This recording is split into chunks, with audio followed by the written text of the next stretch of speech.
అదేంటో ముస్లింలు కనుక వాళ్ళు ఏ ప్రార్థనలైనా ఏమైనా ఏ టైం పెట్టి చేసుకుంటాం అంటే ఆ టైం నో అబ్జెక్షన్. క్రిస్టియన్స్ ఏ రోజు ప్రార్థనలు చేసుకుంటామన్నా నో అబ్జెక్షన్. ఒక్క హిందువులకి మాత్రమే ఆంక్షలు ఎందుకు ఉంటాయో అర్థం కాదు. వినాయక చవితి రోజున మనం పొద్దునుంచి సాయంత్రం దాకా ఇంట్లో పూజలు, ఆ తర్వాత భోజనాలు ఇవన్నీ అయ్యేటప్పటికీ మధ్యాహ్నం సాయంత్రం అయిపోతుంది. సాయంత్రం 4-5 తర్వాత పందిళ్ళు చూడటానికి వెళ్తాం. ఇది సహజ సిద్ధమైనటువంటి పరిణామం. కానీ వినాయక చవితికి సంబంధించినటువంటి కార్యక్రమానికి 6 తర్వాతన ఏ సందడి ఉండకూడదు అని చెప్పి తెలంగాణ ప్రభుత్వం ఎందుకు నిర్ణయం తీసుకుందో తెలియదు.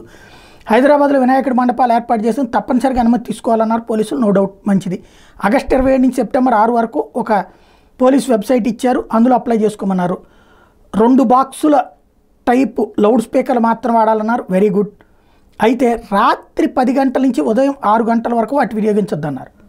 అంతవరకు బాగానే ఉంది. 10 అన్న దగ్గర నుంచినే సమస్య. 6 దాకా పొద్దున పూటలు అంటే నో డౌట్ అందులో. అయితే 10 దగ్గర నుంచి అన్నప్పుడు పబ్లిక్ ఉద్దేశంతో అంటున్నారు.